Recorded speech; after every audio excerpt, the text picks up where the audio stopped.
Welcome, Impactful Parents. It's time for the Impactful Parenting Podcast, where I give you parenting tips and resources to make you a more impactful parent to your school-age child. I am your host, Kristina Campos. Welcome, Impactful Parents.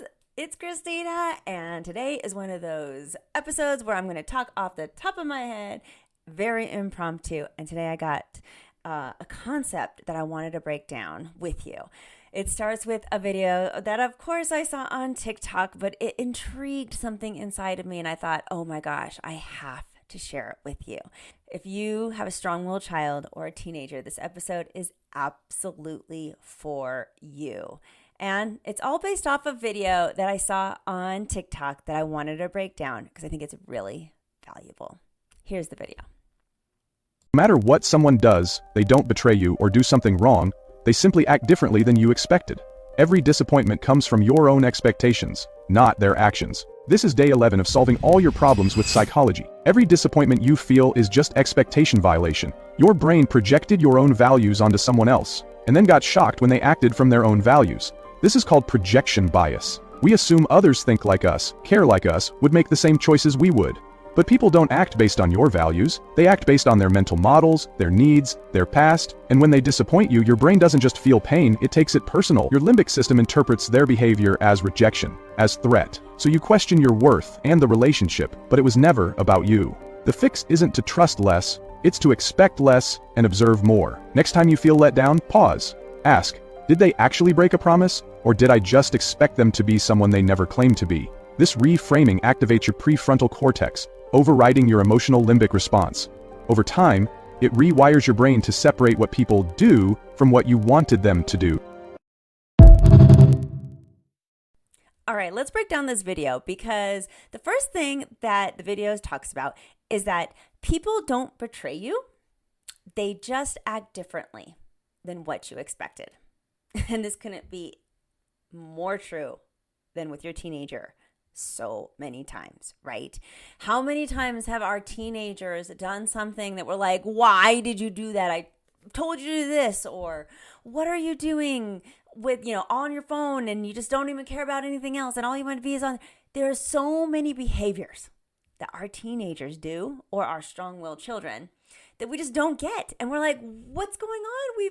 We've trying to guide them this direction, but then they're acting differently.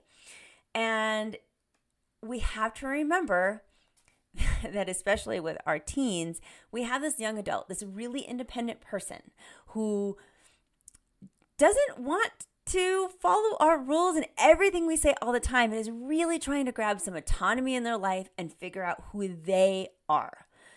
So when they do something that we just don't understand, it's not necessarily that they are betraying us. They're just acting differently than what we expected. And then the video goes on to talk about it's all because of our expectations, right? We expected our children to comply. We expected them to make the right choice. We expected them to know better. And when we have all these expectations, it is so easy to get let down. It is so easy for our expectations to be way up high and our kids to be like, I'm not going to hit that expectation because I'm trying to do my own thing. I'm trying to create my own autonomy. So honestly, it is our expectations as parents is that letting us down. It's not the kid that's letting us down. It's our expectation that's letting us down, which means we're kind of letting ourselves down. Now, let me explain this a little bit because I know there are people who are not going to agree with me here, but it is us who is creating those expectations that we really thought our kid would know better, do right, be better, understand. That's our expectation. We put that into place, not our child. So what created these expectations that we are creating and manifesting in our own head? And a lot of that is that we're projecting our own value on our children. And the video talks about that. We're projecting our values on them. Now, the video goes on to say that maybe we shouldn't do that. Now, I'm going to disagree slightly with the video here and say that's all part of parenting. Of course, we project our values on our kids. We're trying to mold them and teach them the right way, right from wrong, how to make good decisions. That is what parenting is. We put our values into our kids, and we're hoping that they accept those values and make better choices for themselves.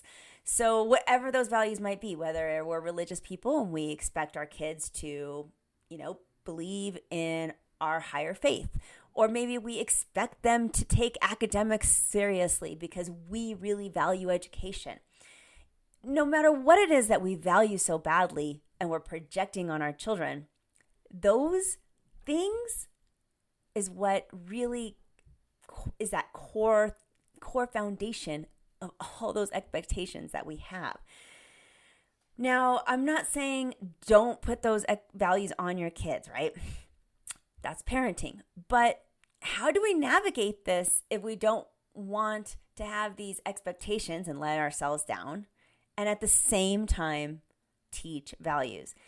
And I think this is where the video goes on to say that people act on their own values and needs, and that's how they make their choices. And so although we have tried to instill our own values onto our kids, in the end, it is really truly their choice whether they accept those values. Will they accept the higher being that we believe in and we want them to also believe in? Will they accept that education is really, really valuable and that they should do really well in school? Or in their own experiences, do they find that, school really isn't all that important to me? And when they start thinking like that and creating their own value system, even though we've tried to convince them into this other way, when they start having their own values and their own needs about things, like, I want to be on my electronic. My value is that I need some time on that and I don't want to do homework. They're creating their own values, their own choices there. And they're acting upon them according to those values and needs. And what do we do as parents? Just like the video said, we take it personally. We say, hey, how come you didn't internalize these values that I'm trying to instill in you? How come you don't see that education is super important and that you can't be on your electronics too much, or that there's a higher being, or whatever your values might be? How come you're not accepting it? And we take that so personally inside, like, you're not listening to me. You're not paying attention. Why are you not being compliant? Why don't you understand the importance of what I'm trying to instill in you?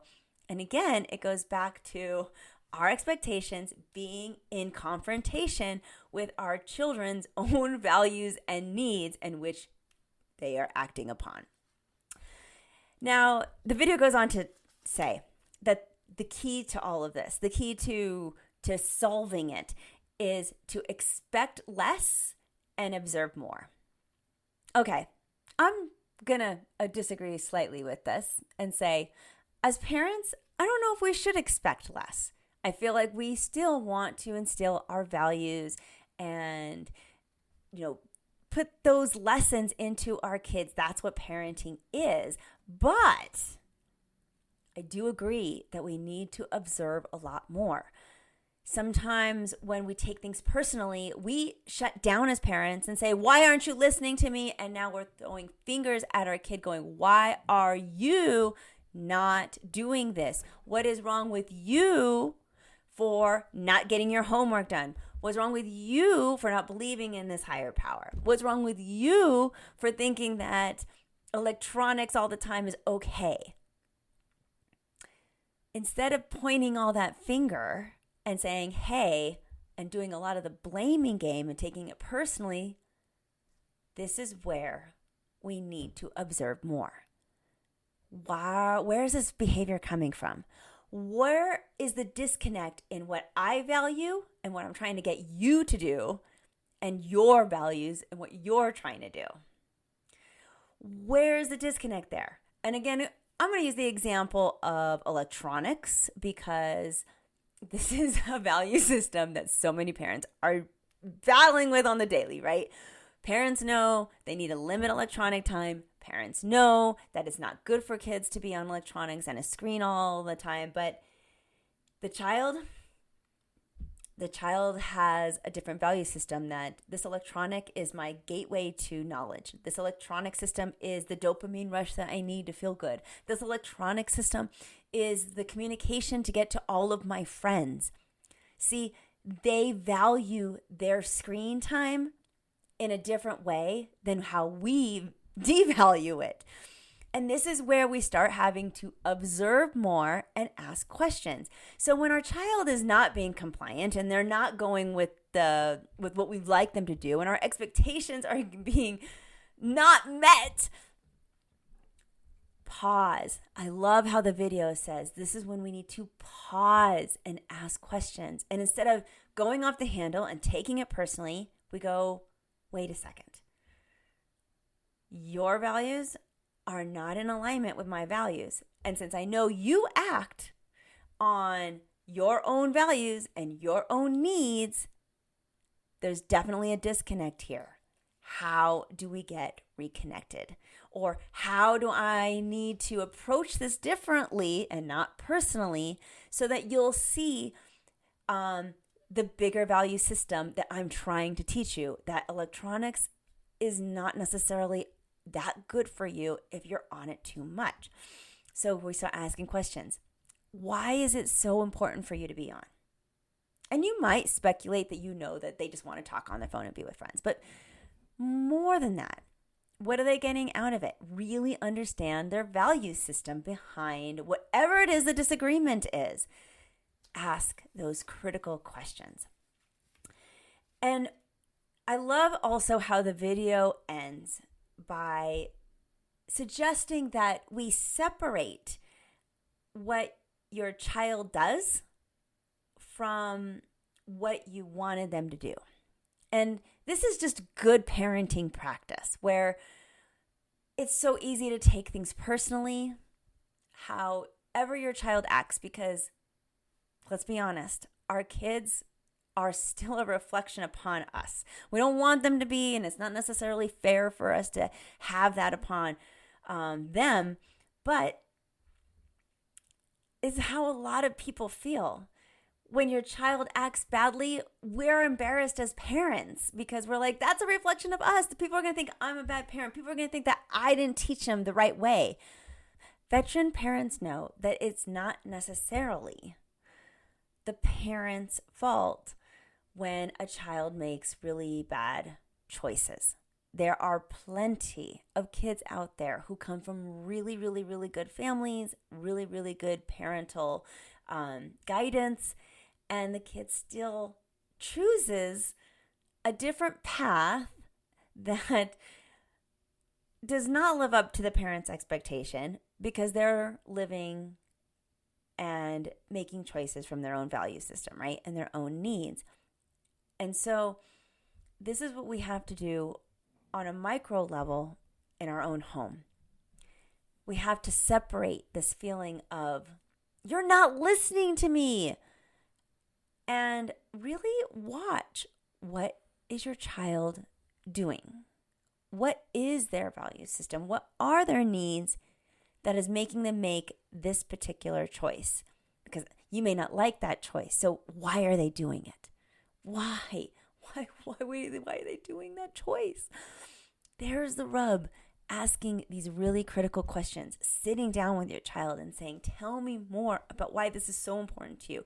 Tell me more about how you made that choice, how you came up with it. What did you expect to happen? What was your hope? Would you do it differently next time now that you know?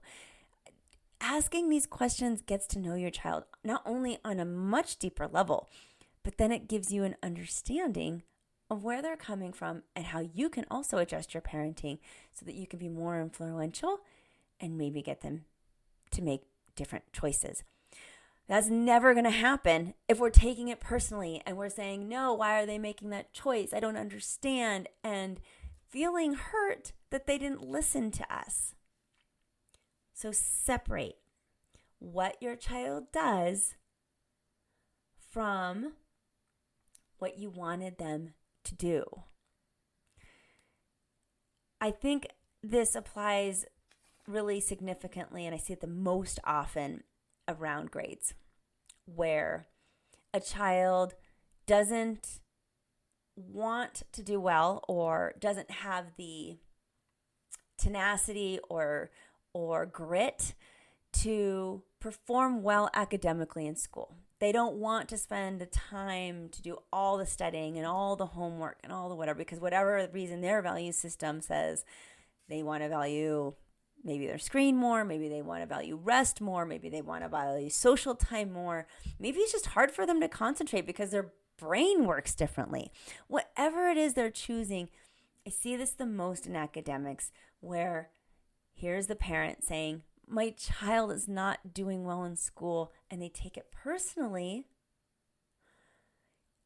and it doesn't have to do with the parent at all. Your child isn't trying to piss you off. Your child isn't trying to fail out. They just have a different value system than you do, and you're getting increasingly more angry because you know the repercussions of that. You can see down the road and see where that path leads. So we increasingly get more frustrated. We start taking things personally, and we honestly, in most of these circumstances, we lose the relationship with our kids because we don't ask the questions and we start accusing and we start forcing the issue. You have to do your homework right now. You have to study. You have to do this. And I'm going to take away everything else in your life until this gets done because I know better and you need to do this. And I'm not saying that's not wrong. Maybe your child needs that. But what I am saying is that when you pause for a moment and you don't take it personally and you start asking questions and you start figuring out why is your child making these big choices that may not benefit them in the long run, you get a better understanding of at least of where they're coming from. And then hopefully you can parent better. You can be more influential because now you can meet them where they're at. Instead of domineering it, now it's a collaboration to turn things around, to figure out how can we meet in the middle here, to figure out how can I get you motivated. There's a lot in that video. And I feel like I've been rambling and I'm not explaining myself very well, but like all these candid videos that I like to do for you so you can know that I'm thinking off the top of my head and I'm really presenting these eyes in a different and unique way. I hope that you understand where I'm coming from. And the next time that your child makes a choice that is undesirable to you and doesn't meet your expectations, then you can stop, pause, and consider, where is the disconnect in our value system? Where's the disconnect between what I value and what my kid values? Because if you can do that, then you can figure out their choices and why they're making them. And then hopefully help them to change if that's what they need. And if they don't need to change, sometimes it's us. Sometimes it's more about us changing, right? Us accepting maybe our kid for the unique, amazing person that they are, depending on the situation. Parenting is complicated. And there's so many things to consider, and there is no one right answer. But I hope that this video gives you a different perspective on how your child makes choices, especially when they're the choices that maybe we wouldn't have made for them. Thank you for listening today. Remember to subscribe and share this podcast with a friend. And don't forget, the Impactful Parenting Podcast is an extension of the Impactful Parent community. Go to the Impactful Parent website and download the free Impactful Parent app so you don't miss a parenting tip that can help you and your family. Thanks for listening today. So go to theimpactfulparent.com and see you next episode.